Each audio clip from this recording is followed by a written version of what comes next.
Several years ago, when Joy Reid was beginning to make her mark on national television, she found herself with an unexpected free evening. A last-minute cancellation on her talk show left her with extra time. Instead of heading straight home, she decided to take a leisurely walk through the quieter parts of New York City, a welcome change from the frenetic pace near Times Square. It was a cool, late autumn evening, when the air hinted at winter's approach without being harsh, and Joy longed for a moment of calm and reflection.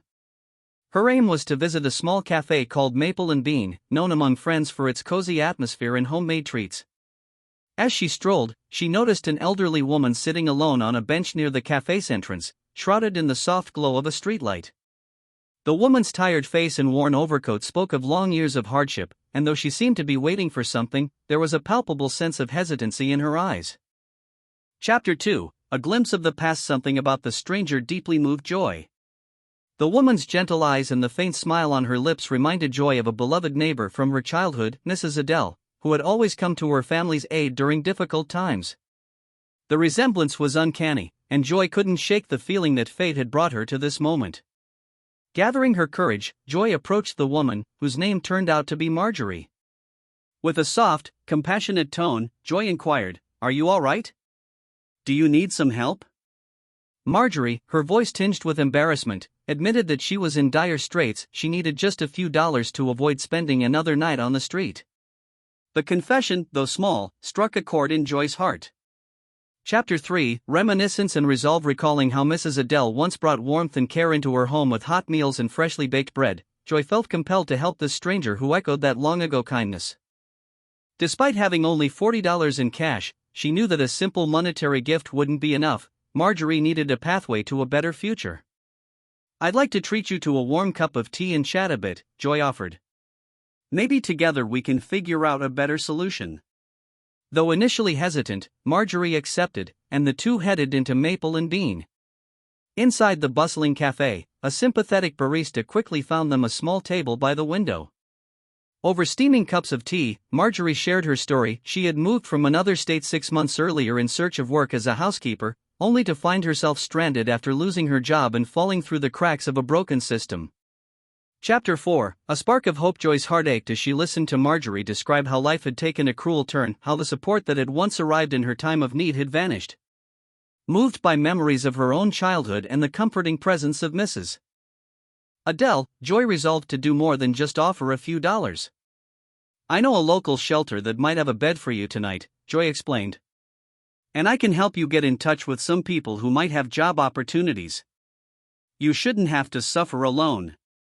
Marjorie was overwhelmed by this offer of help, her eyes glistening with gratitude and disbelief. Despite her initial reluctance to accept charity, she recognized that Joy's genuine care was a lifeline. Chapter 5: Taking action. After leaving the cafe, Joy hailed a taxi. During the ride, the driver's indifferent, even rude remarks about Marjorie's appearance only steeled her resolve. "I won't let anyone treat her like she's invisible," she thought. Once at the shelter, a place with strict rules but a safe haven, Joy introduced Marjorie to the administrator. Through patient explanation and a timely phone call to a volunteer, Joy managed to secure Marjorie a temporary bed for the night. Marjorie's relief was palpable as she finally found a safe space. In that moment, Joy realized that even the smallest act of kindness could change the course of someone's life. Chapter 6: New Beginnings and Lingering Impact. The next morning, Joy returned to the shelter to check on Marjorie. To her delight, Marjorie had risen early and was helping clean the common area, determined to give back in some small way. Joy arranged for Marjorie to meet with a local restaurant owner looking for extra help and even connected her with volunteers who could assist with essential paperwork. In the weeks that followed, Marjorie slowly began to rebuild her life. Though challenges remained, she now had a glimmer of hope and a network of support. Joy's intervention had ignited a community response. Neighbors, local organizations, and even the owner of Maple and Bean organized a small fundraiser to help those in need. Chapter 7: A Legacy of Compassion. Over time, Joy Reid's encounter with Marjorie became more than just a personal act of charity. It evolved into a powerful reminder of the importance of empathy in a bustling, often indifferent city. Joy would later recount the story to friends, emphasizing that sometimes one compassionate gesture can spark a chain reaction of support and change. Marjorie's renewed spirit and the community's outpouring of kindness demonstrated that no matter how difficult life may get, there is always a chance for a fresh start. And while Joy Reid's career soared to new heights, she never forgot that quiet evening on the streets of New York, where a simple act of humanity bridged the gap between past and present, and between hardship and hope. Epilogue: the ripple of one kind act. Years later, the memory of that night still resonated with Joy. Whenever she was asked about her most inspiring moments, she would mention Marjorie, the woman who reminded her of her own roots and the timeless power of compassion. It was a story not destined for primetime news, but one that lived on in the hearts of those touched by its message, that a single, heartfelt act of kindness can transform lives and restore faith in humanity. This rephrased story preserves the original narrative while adding fresh details and a more varied structure to keep the audience engaged. If you need further modifications or additional details, let me know. O3 Mini 7 below is an extensively expanded version of the story about Joy Reid and Marjorie, the elderly woman who reminded her of a cherished figure from her past.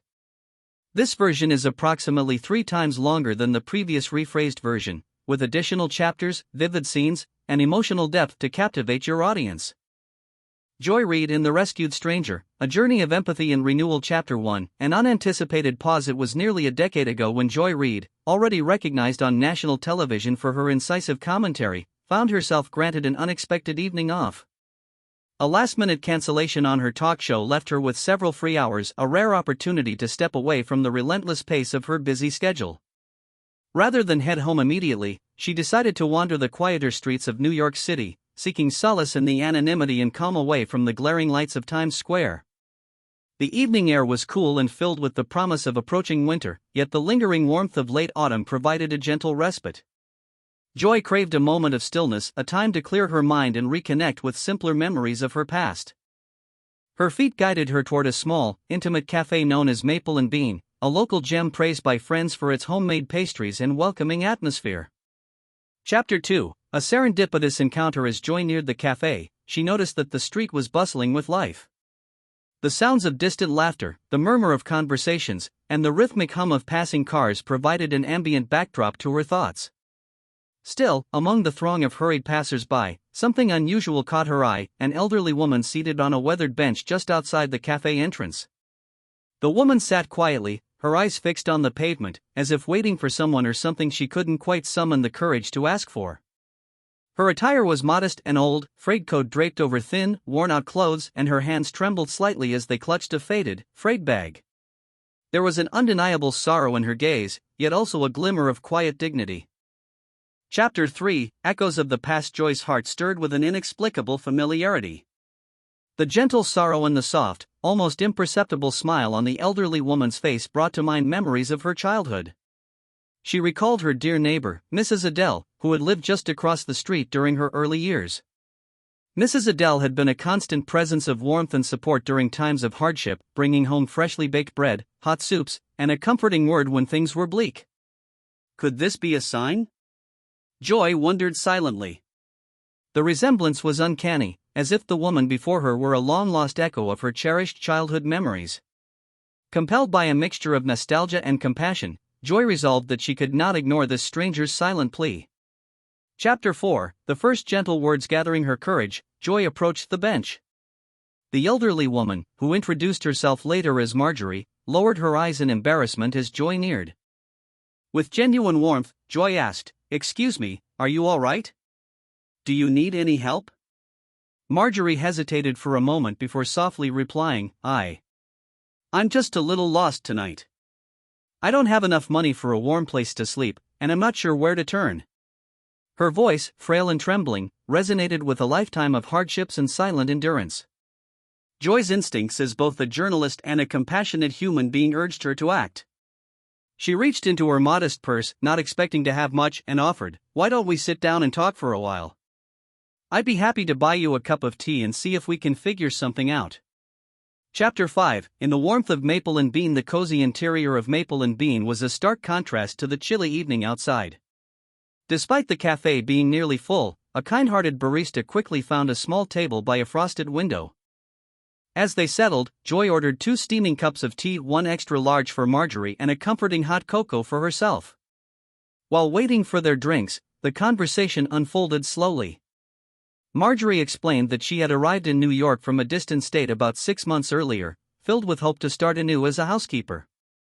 But fate had not been kind. The job she had been promised fell through, and with dwindling savings, she found herself stranded on the streets, too proud to ask for help and too afraid to burden strangers. Joy listened intently, her eyes reflecting both sorrow and determination. Every word from Marjorie's frail lips reinforced memories of Mrs. Adele, the kind neighbor who had once been a lifeline during times of need. Joy's heart ached for the elderly woman, and she knew she couldn't let her plight go unanswered. Chapter 6. A spark of compassion moves beyond measure. Joy decided that a simple monetary gift would not suffice. "I know this might sound forward," Joy said gently, "but I want to help you get on your feet. I can arrange for a safe place for you to stay tonight, and tomorrow I'll help you connect with organizations that can provide more long-term support." Marjorie, initially taken aback by such earnest kindness, eventually nodded slowly, tears glistening in her eyes. "I'm not used to this. I always believed I had to fend for myself," she admitted. Joy reassured her, "Sometimes, we all need a helping hand. It's not charity, it's humanity." Their conversation turned from the immediate problem of shelter to deeper, more reflective topics. Marjorie shared stories of her youth, of days when she was full of hope and dreams before life's hardships had forced her to the margins. Joy, in turn, recalled her own struggles growing up and how the kindness of others had once saved her family during difficult times.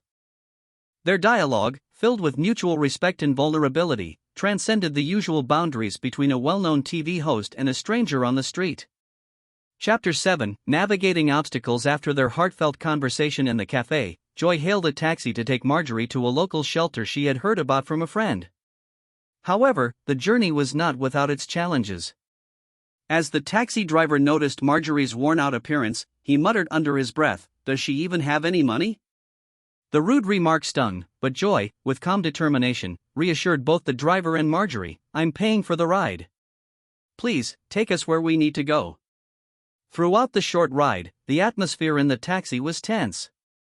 Marjorie's eyes were downcast, and Joy's jaw set in quiet resolve. The incident only strengthened her determination to treat Marjorie with dignity and to ensure that she received the respect she deserved. Chapter 8. A safe haven. Arriving at the shelter, Joy helped Marjorie up the steps.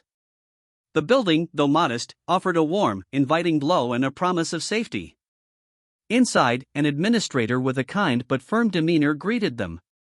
Marjorie, worried about her lack of documentation and references, trembled as Joy explained her situation with gentle authority. Thanks to a quick phone call from a volunteer Joy had reached out to earlier, the shelter agreed to provide Marjorie with a bed for the night even if it was just a temporary solution. That night, Marjorie finally slept in a real bed. The simple luxury of warmth and security, even for a few hours, filled her with a deep sense of relief and gratitude. Joy left the shelter with a promise to return in the morning, feeling that she had taken the first step toward giving Marjorie a second chance. Chapter 9. The ripple effect begins. The next morning, Joy revisited the shelter. To her surprise, Marjorie had already woken up early and was quietly helping to tidy the common area, a small act of gratitude that touched Joy deeply. Encouraged by this display of resilience, Joy began making calls to her network, connecting with local organizations that might offer Marjorie stable employment. She spoke with a volunteer coordinator who mentioned a local restaurant looking for part-time help and a community center that might need cleaning staff. Joy's phone conversations were punctuated by sincere reassurances to Marjorie, who, despite her hardships, began to believe in the possibility of a fresh start. Each connection Joy made served as a spark of hope, a promise that this act of kindness might indeed lead to lasting change. Chapter 10. Small victories and quiet celebrations. As the days turned into weeks, Marjorie slowly began to reclaim her dignity. The shelter offered her a temporary place to stay for a week, and the local community center agreed to give her a trial shift.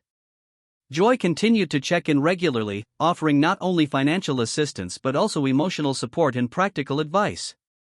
One chilly afternoon, as Joy sat in a small park sipping her coffee, she received a call from Marjorie. "Joy," Marjorie said in a voice trembling with emotion, "I managed to save a little money today, and I even wrote a letter to my estranged children. I feel like I'm starting to find my way again." Joy's heart swelled with pride and relief. This was more than she had hoped for when they first met on that quiet street. Chapter 11. An unexpected fundraiser. News of Marjorie's situation and her gradual recovery began to spread through the community. At Maple and Bean, where Joy had first noticed her, the owner had organized a small fundraising event for the homeless and underprivileged. The cozy café, already known for its warmth and friendliness, was transformed for one evening into a hub of community solidarity. Local residents, moved by Marjorie's story and Joy's intervention, gathered to contribute, donating not just money but also time, food, and clothing. Joy attended the event as a guest of honor.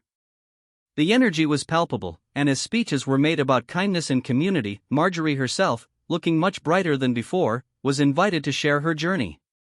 Her voice, though soft, carried the weight of her struggles and the hope of her new beginnings. The applause that followed was not just for her survival, but for the collective spirit of the community that had come together. Chapter 12. The long road to recovery. While the fundraiser was a moment of triumph, the road ahead was still challenging. Marjorie faced bureaucratic hurdles at the shelter and felt anxious about finding long-term employment.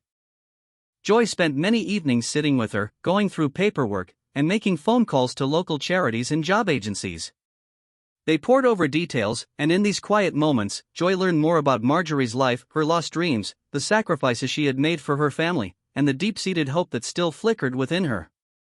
In return, Marjorie grew more confident. She started to share small smiles and even laughed at Joy's gentle jokes about the absurdity of some administrative processes. Their relationship, built on mutual respect and kindness, became a beacon of hope in a world that often seemed indifferent.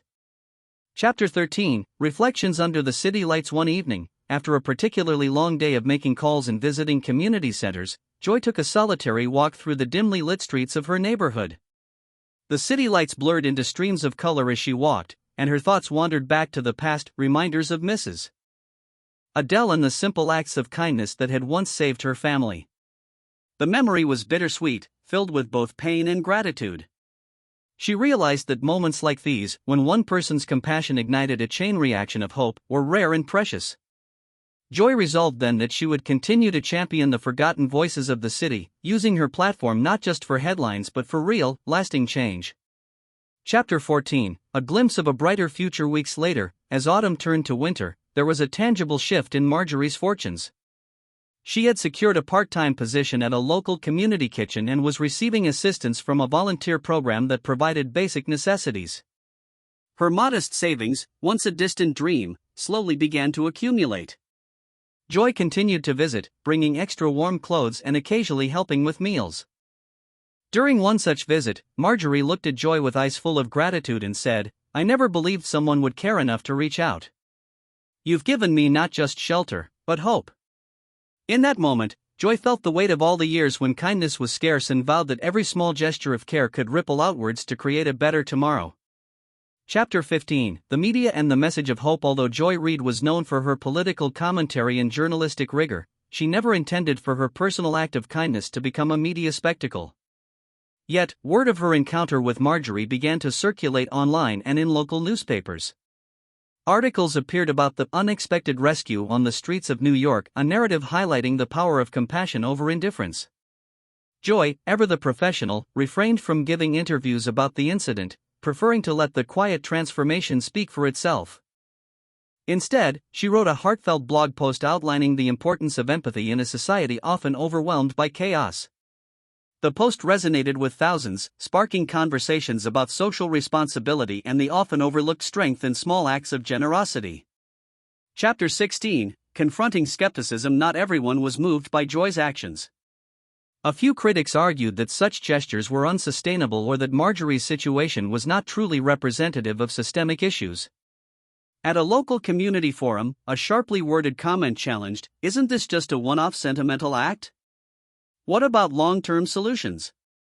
Joy addressed the crowd with calm conviction. "This isn't about a single moment, it's about acknowledging that every person deserves respect and a chance to rebuild their life. I may have helped one woman tonight, but the ripple effect of kindness can inspire systemic change. Every act of compassion is a seed for a better future." Her words, delivered with a mix of passion and humility, silenced many critics and ignited renewed discussions on the power of individual actions. Chapter 17. The ties that bind. As the months passed, Joy continued to check in on Marjorie.